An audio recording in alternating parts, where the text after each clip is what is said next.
todos vigiavam Jesus. Uns por amor, outros por ódio.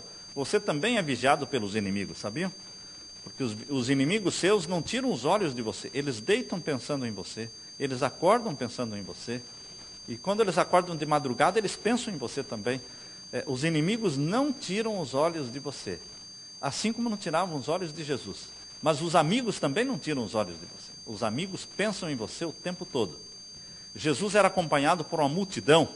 E nessa multidão existia de tudo, não é? Pessoas que dariam a vida por Jesus e pessoas que tirariam a vida de Jesus se pudessem tirar. Por isso aqui, o capítulo 15 começa dizendo que chegaram ao pé de Jesus uns escribas e uns fariseus, chamados naquele tempo de os sabidões, não é? O sabe-tudo. Eles eram os doutores da lei e chegaram até Jesus. Não tinham Jesus em boa estima, porque Jesus não era considerado como um doutor da lei, ele não foi ensinado na escola dos rabis. Então eles não davam muita importância para alguém que não teve uma educação autorizada pela igreja daquele tempo, não é? Os escribas e fariseus estavam ali para armarem ciladas, para pegarem Jesus em qualquer palavra e poderem acusá-lo. Eles tentaram, pela primeira vez na cidade de Cafarnaum, armarem ciladas para Jesus, mas foram confundidos. Naquele momento, naquele dia, quando eles acusaram Jesus de ser um violador do sábado, em Cafarnaum, Jesus respondeu de uma forma que os confundiu. Mas agora, pela segunda vez, os líderes religiosos de Jerusalém mandaram espias para irem até onde Jesus estava.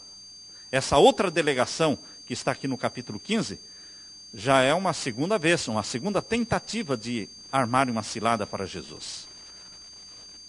Entre as observâncias mais acentuadas, mais praticadas entre o povo judeu, achava-se a cerimônia da purificação cerimonial. O lavar-se, quando a pessoa encontrava com um gentio, se a sombra do gentio lhe tocasse, ele deveria ir para casa e se banhar.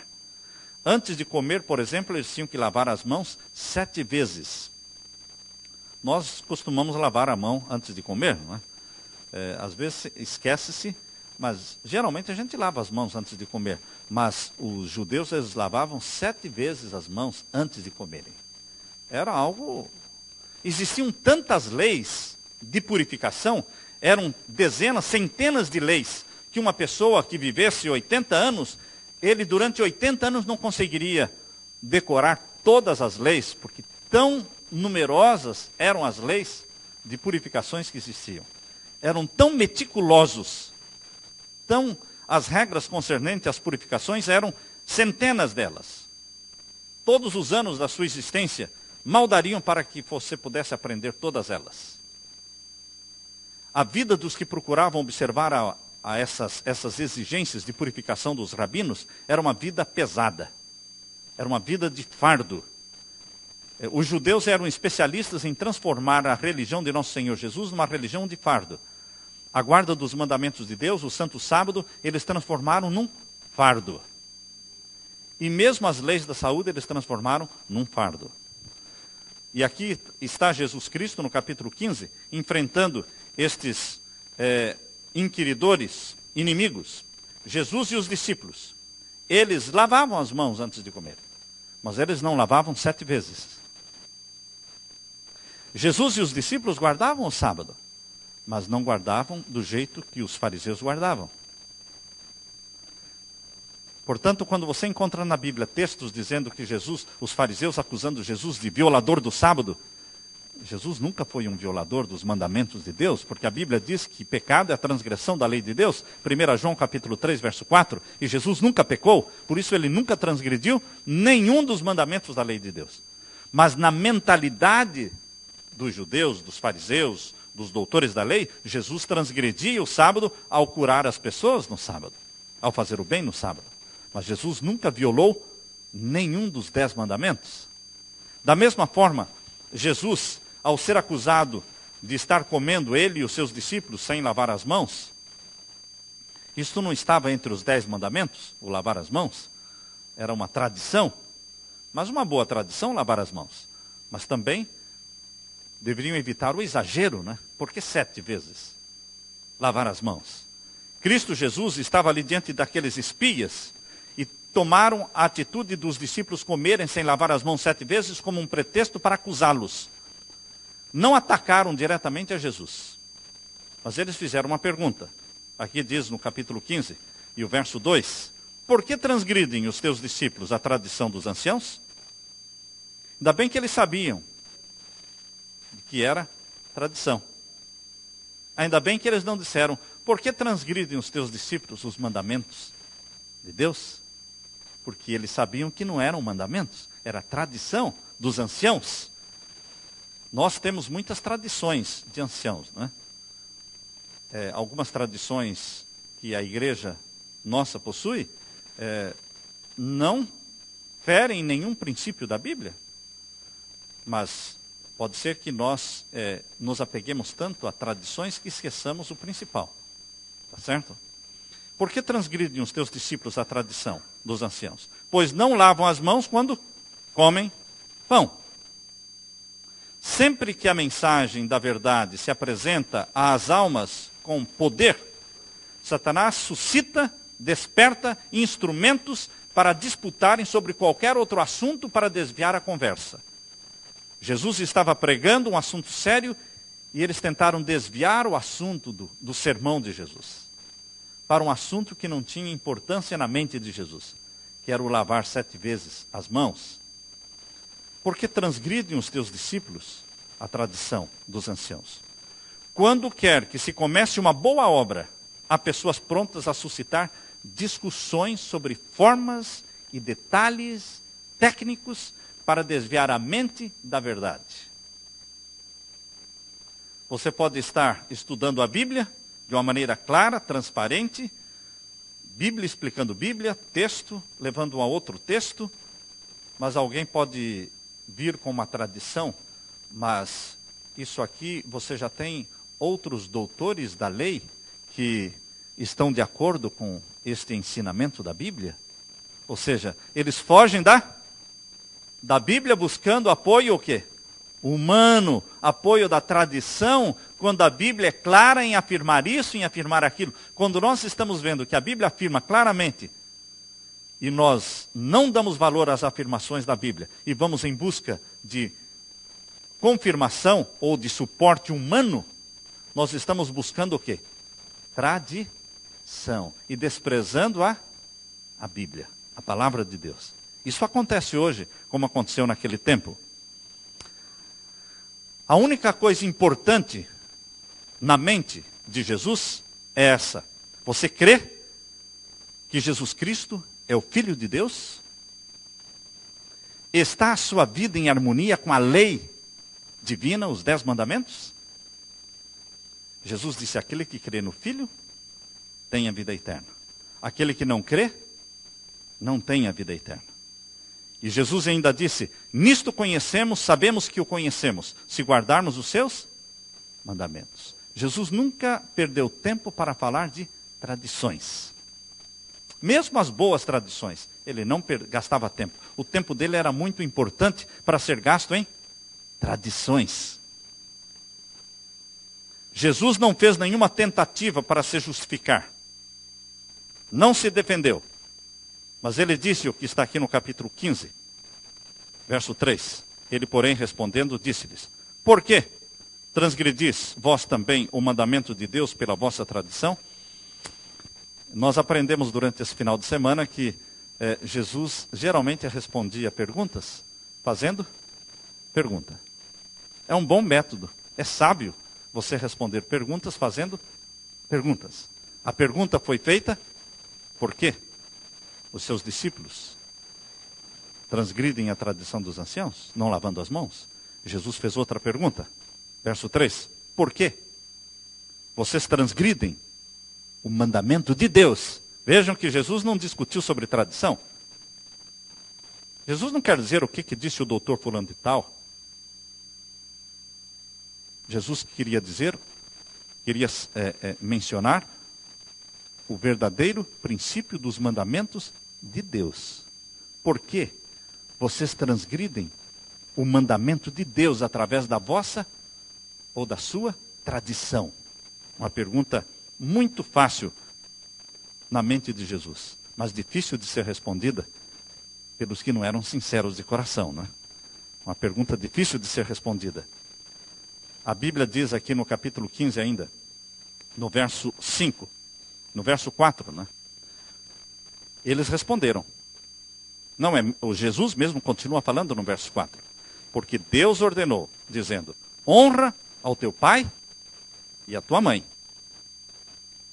Esse é um dos mandamentos de Deus. É o 5º mandamento. Honra o teu pai e a tua mãe, para que se prolonguem os teus dias na terra que o Senhor teu Deus te dá.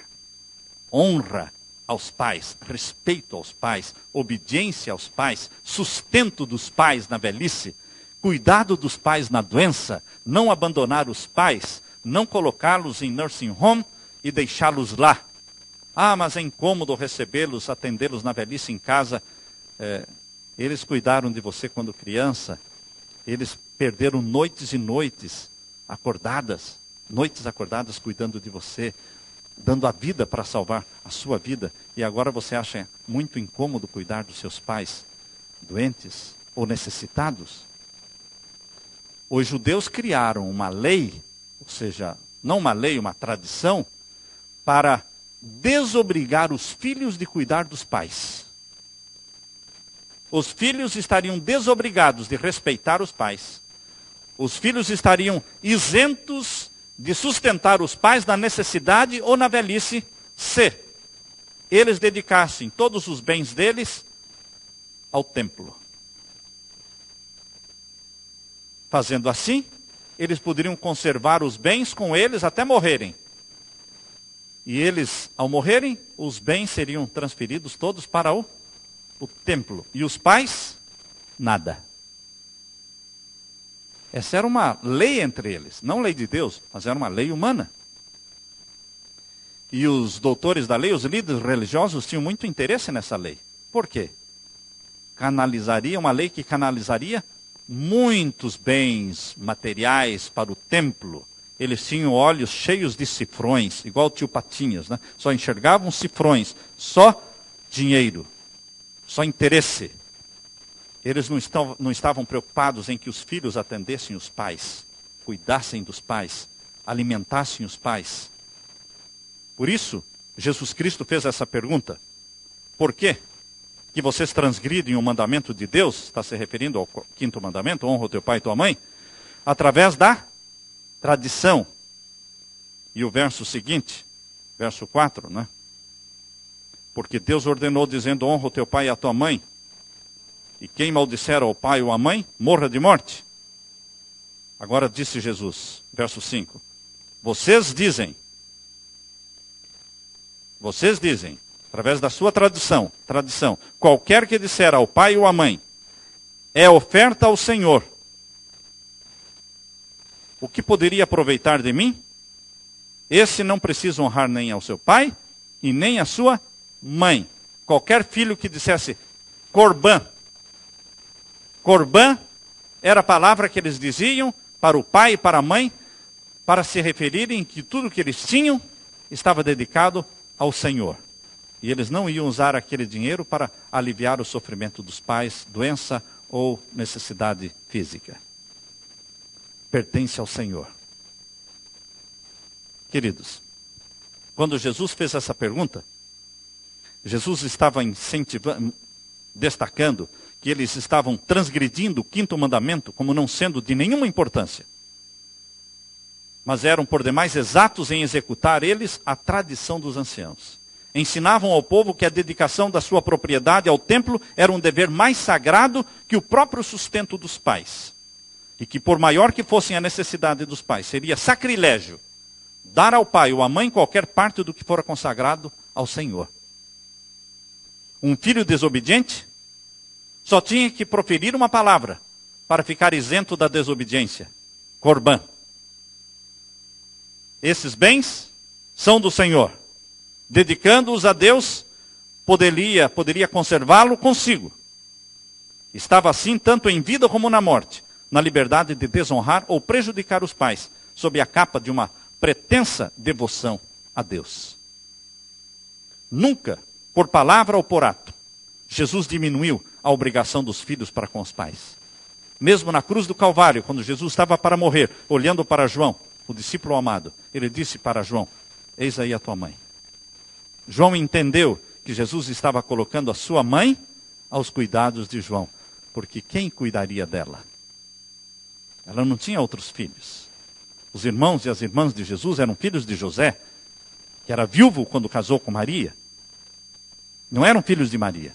Por isso Jesus se preocupou em cuidar da sua mãe, em que alguém cuidasse da sua mãe após a sua morte. Disse para João: eis aí a tua mãe. E olhando para Maria, disse: eis aí o teu filho. Em outras palavras, ele vai cuidar de você. Jesus nunca incentivou o desrespeito aos pais, a desobediência aos pais.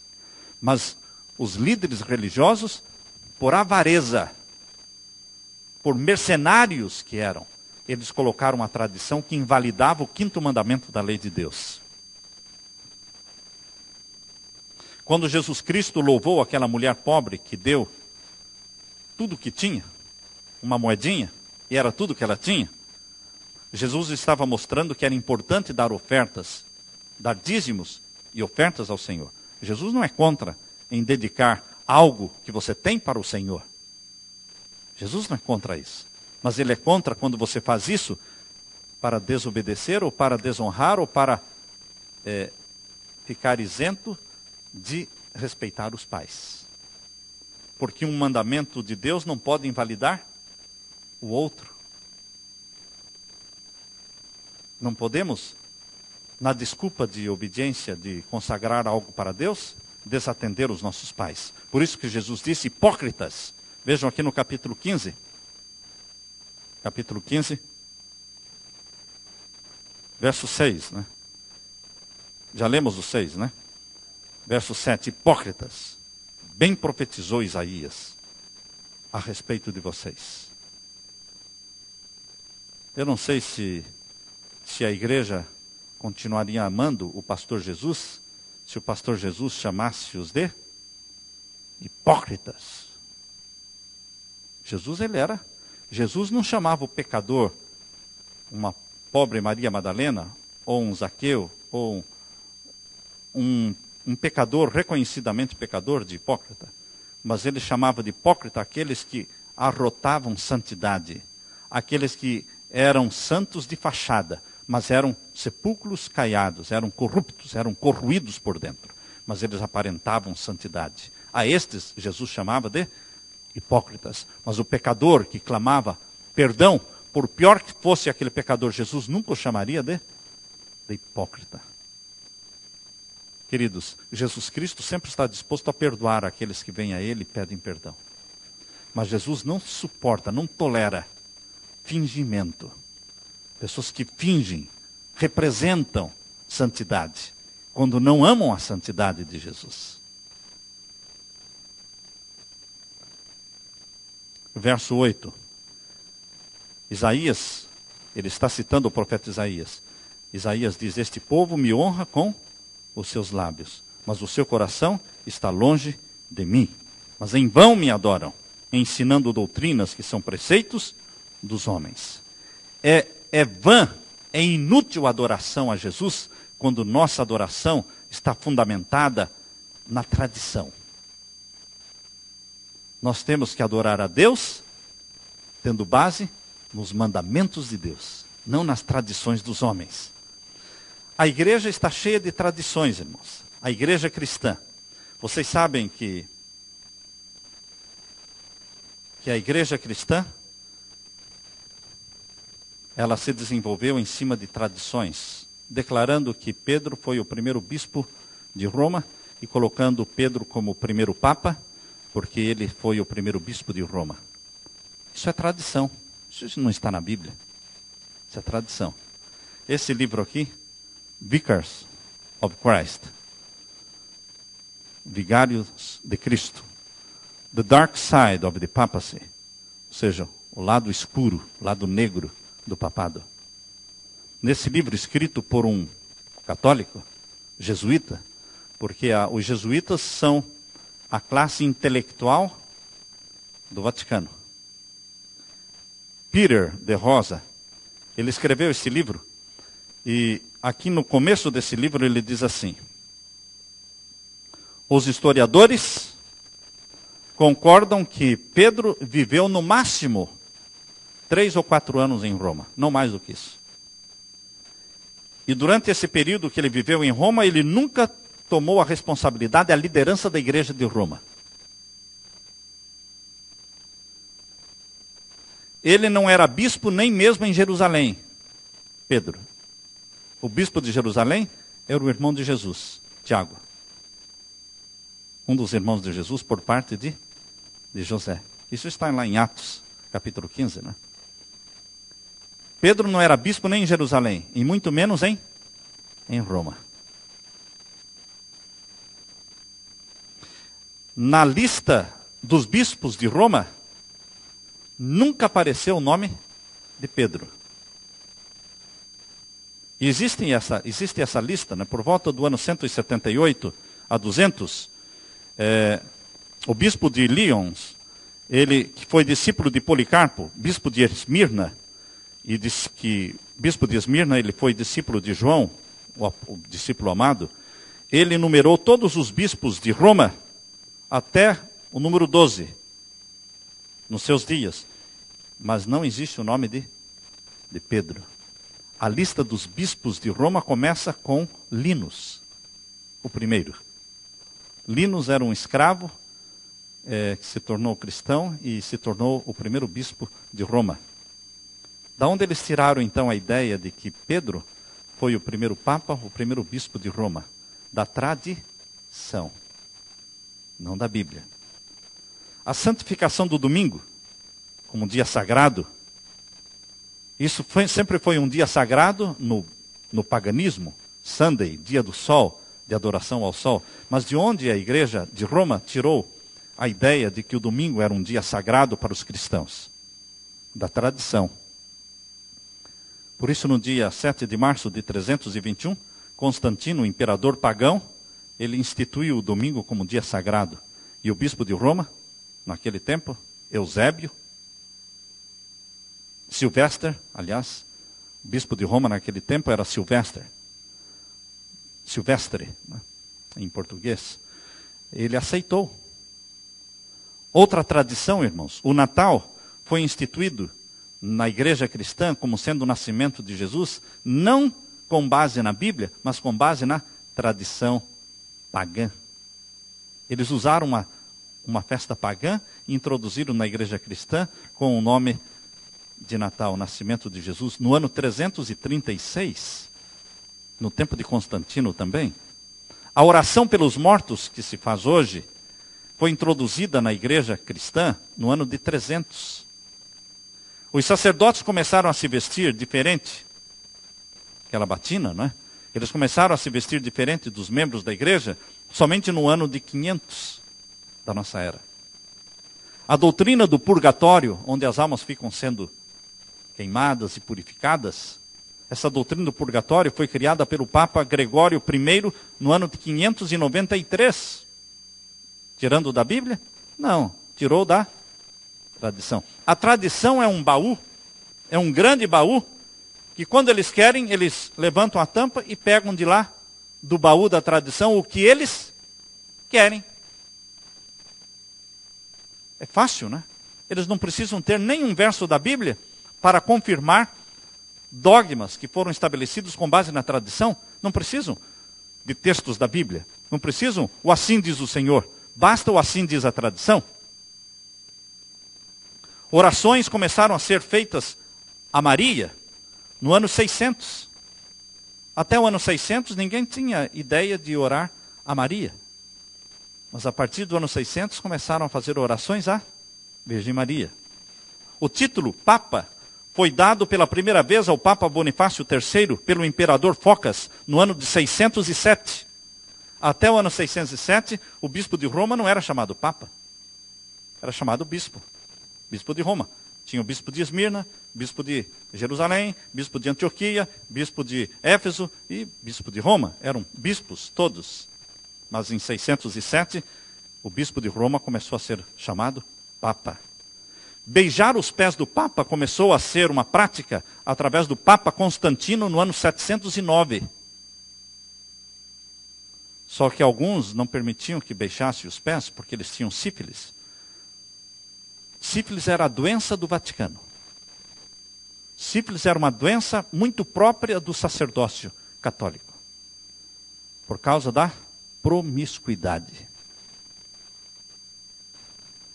O reino papal, o poder temporal dos papas, só começou no ano 750. Até o ano 750, eles eram só líderes religiosos. Eles não tinham um reino.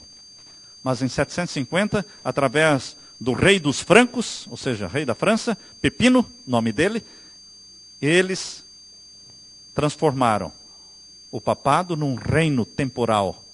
Como existe hoje, o Papa é um estadista, não é? É um poder civil, que tem embaixadores, tem embaixadas no Vaticano. Mais de 170 países têm suas embaixadas ali no Vaticano. Mas isto começou no ano 750 somente.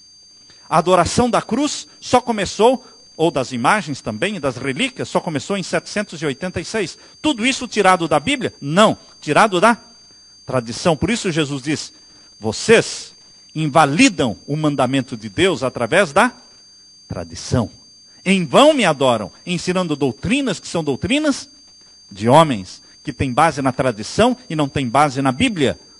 A água benta, muito conhecida no Brasil, não é? Porque as pessoas que entram, molham a mão ali na água benta. Ali é uma água misturada com sal, não é? E é abençoada pelo sacerdote, mas ela começou a ser usada somente no ano 850. Tirada do baú da tradição. A adoração a São José começou no ano 890.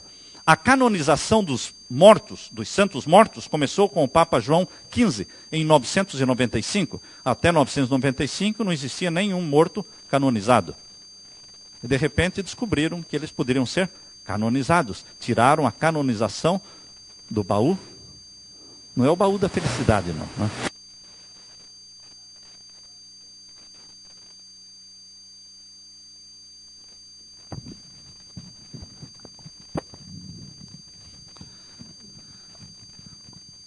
O celibato, irmãos, dos sacerdotes, até o ano 1079, os padres eram casados, tinham esposas e filhos. Só que era uma despesa muito grande para a igreja, né? E eles gastavam dinheiro para manter as famílias. Então, a partir do ano 1079, o Papa Gregório VII eliminou e proibiu o casamento dos padres, estabelecendo o celibato. Prendeu os papas casados, vendeu como escravo os filhos e as esposas foram vendidos como escravos. Foi assim que acabou o casamento dos padres, no ano de 1079, pelo Papa Gregório VII. O rosário, tão comumente usado no Brasil, não é? A oração é feita através do rosário, aquelas pedrinhas que vão uma por uma, não é? O rosário foi inventado por Pedro o Ermitão em 1090.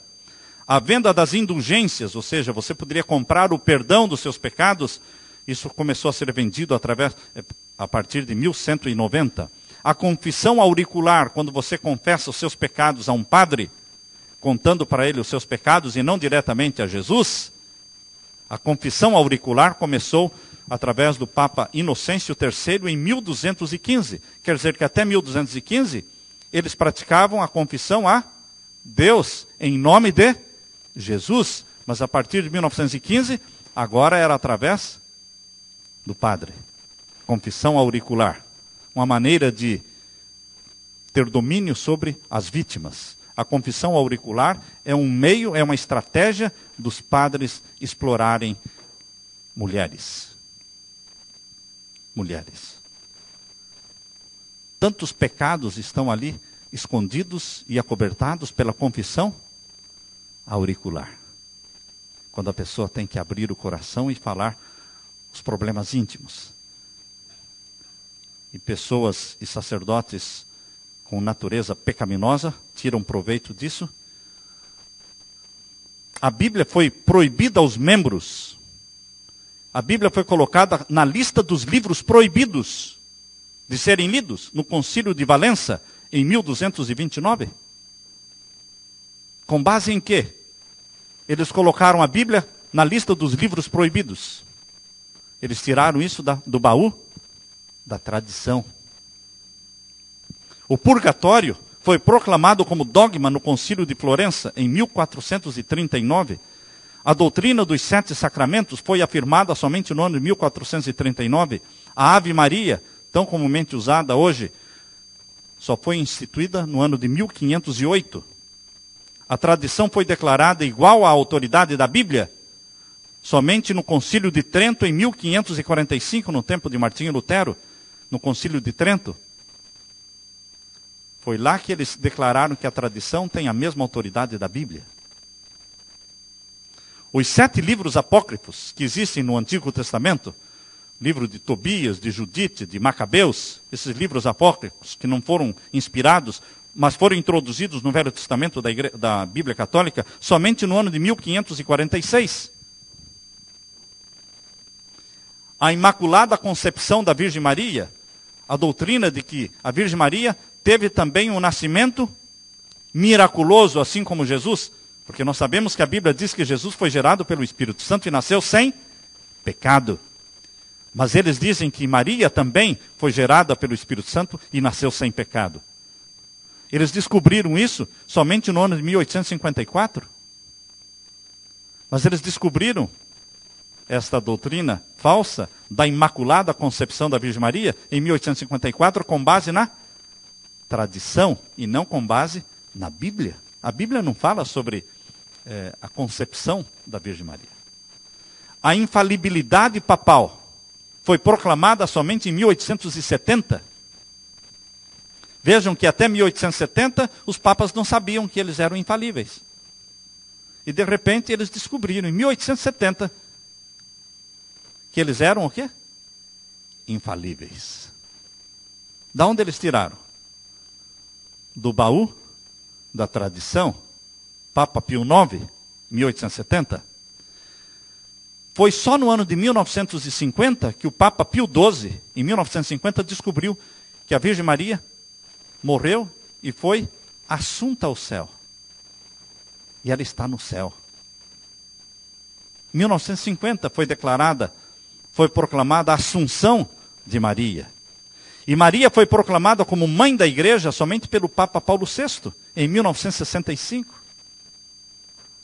Tudo isso foi tirado da tradição. Por isso Jesus disse: vocês me adoram em vão, ensinando doutrinas que vêm da tradição humana, e vocês invalidam os mandamentos de Deus, porque os mandamentos de Deus são claros, são poucos, são transparentes, são fáceis de entender. Os homens se apegam a tradições, reverenciam costumes, nutrem ódio contra aqueles que guardam os mandamentos de Deus e têm a fé em Jesus. Nesse tempo em que estamos vivendo, nós somos mandados por Deus, ordenados por Deus a darmos atenção aos mandamentos de Deus e à fé de Jesus. E temos certeza que todos aqueles que dão atenção e reverência aos mandamentos de Deus e à fé em Jesus sofrerão a inimizade do dragão, que está lá em Apocalipse capítulo 12, verso 17. O que diz lá em Apocalipse 12, 17? E o dragão irou-se contra a mulher e foi fazer guerra ao resto da sua semente, os que guardam os mandamentos de Deus e têm o testemunho de Jesus. Todos os que derem as costas para as tradições e se curvarem diante dos princípios da palavra de Deus e dos mandamentos de Deus, em obediência a Deus, eles serão alvo do ódio e da inimizade e dos ataques de Satanás. Por isso, Satanás odeia aqueles que obedecem aos mandamentos de Deus. Jesus disse: toda planta que o meu Pai não plantou será arrancada e queimada. A tradição não foi plantada pelo Pai Celestial. Por isso ela será arrancada e queimada.